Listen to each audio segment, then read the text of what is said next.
আমরা আবাসিক ছাত্র, প্রায় মাস দুয়েক পর পর মা বাবাকে দেখতে পাই। যখন মায়ের কণ্ঠে শুনি, বাবা তুমি কেমন আছো, আমাদের গলা আটকে আসে। এই পর্যায়ে আমাদের সম্মুখে বাংলা বক্তৃতা নিয়ে আসবেন অত্র প্রতিষ্ঠানের শিক্ষার্থী হাফেজ মোহাম্মদ রাহি হাসনাইনি। আমি তাকে সুচারুরূপে গঠনমূলক বক্তৃতা প্রদানের জন্য মঞ্চে আহ্বান জানাচ্ছি। আসসালামু আলাইকুম ওয়া রাহমাতুল্লাহি ওয়া বারাকাতুহু।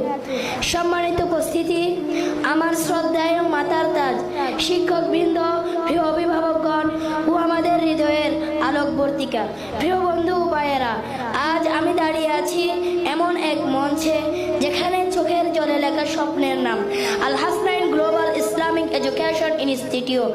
আজ আমাদের এই প্রতিষ্ঠানের 1 বছর পূর্ণতা, 1 বছর যেখানে কোরআনের প্রতিটি আয়াত আমাদের বুকের ভিতরে জমেছে, আর প্রতিটি আয়াতের সঙ্গে জড়ানো আমাদের মায়ের চাহনি, বাবার দীর্ঘশ্বাস। আমরা আবাসিক ছাত্র, প্রায় মাস দুয়েক পর পর মা বাবাকে দেখতে পাই। যখন মায়ের কণ্ঠে শুনি, বাবা তুমি কেমন আছো, আমাদের গলা আটকে আসে। কিন্তু আম্মুকে বলি, আমি খুব ভালো আছি মা, আজ 1 পৃষ্ঠা মুখস্থ করেছি। আমাদের কষ্ট, আমাদের ঘুমহীন রাত, বাবা মায়ের আদরবিহীন দিন রাত, সব যেন একটাই উদ্দেশ্য, নিবেদিতা। মা বাবার মাথায় জান্নাতের নূরের মুকুট পরাতে চাই। শুধু একটাই উদ্দেশ্য, মা বাবার মুখে হাসি ফোটানো, জান্নাতের নূরের মুকুট পরানো। প্রিয় উপস্থিতি, আপনারা জানেন হাফেজদের জন্য জান্নাতে এমন এক মাকাম নির্ধারিত আছে যা সাধারণ মানুষের কল্পনারও বাইরে। আর হাফেজরা যদি তাদের কোরআন অনুযায়ী জীবন গড়তে পারে, সে নিজে তো জান্নাতি হবে, তার মা বাবাকে এমন মুকুট পরানো হবে যার আলো পুরা পৃথিবী চাপিয়ে যাবে।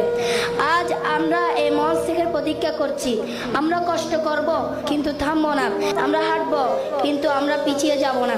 আমরা শুধু কোরআন মুখস্থ রাখবো না, বরং আমরা কোরআনের চরিত্র ধারণ করব ইনশাআল্লাহ। সবশেষে বলছি, আল হাসনাইনের এই আলো চড়ক পুরো পৃথিবীতে।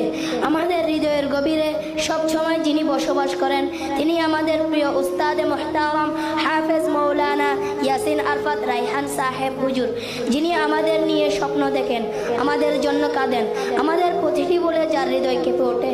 আমরা দোয়া করি আল্লাহ যেন ওনাকে এর 1000 গুণ বিনিময় দান করুক, আমিন। জাযাকুমুল্লাহ খাইর। আসসালামু আলাইকুম ওয়া রাহমাতুল্লাহি ওয়া বারাকাতুহু। Al Hasnain global Islamic education institute. ধন্যবাদ।